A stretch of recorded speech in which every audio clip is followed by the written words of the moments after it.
Hi, I'm Rupert McCall, and for about the past 20 years or so, I've been carving out my existence in this world of ours as a poet. Wasn't always that way. Once upon a time in the bad old days, I was a solicitor. I did my schooling on the Redcliffe Peninsula, a law degree at the Queensland University of Technology. 4 years later, I got a job with a big law firm in town. I served my apprenticeship there, did my articles. 2 years after that, I was admitted as a solicitor in the Supreme Court of Queensland. And 6 months later, well, I decided that there wasn't a lot of love in the family law division of the Petrie Magistrates Court, so I retired and became a poet. I was 23 years old at the time and 10 foot tall and bulletproof. This was the path that I was going to take, the path of my passion.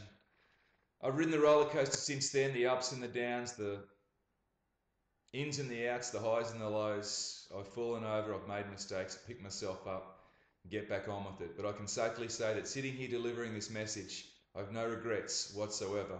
The other love in my life is music, creatively speaking. Been influenced by some of the great musicians of our time.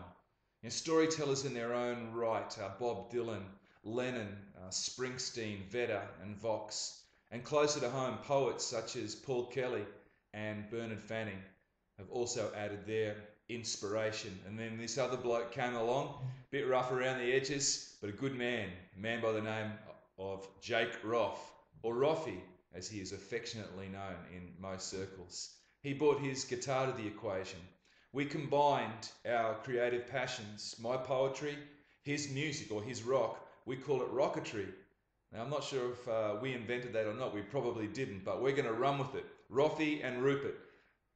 Rupert's poetry, Roffy's rock, our rocketry, and we want to take it to the world and aboard this rocket ship and take it as far as it can possibly take us in making our mark. And we invite you to come along for the ride. Anything you can do to help us, lend us some momentum, give us a little bit of a boost, will be 100% appreciated. I believe that anything and everything is possible. We live in a country where solicitors have the opportunity to retire and become poets, and we shouldn't take it for granted. Thanks very much for listening. I'll see you out there somewhere.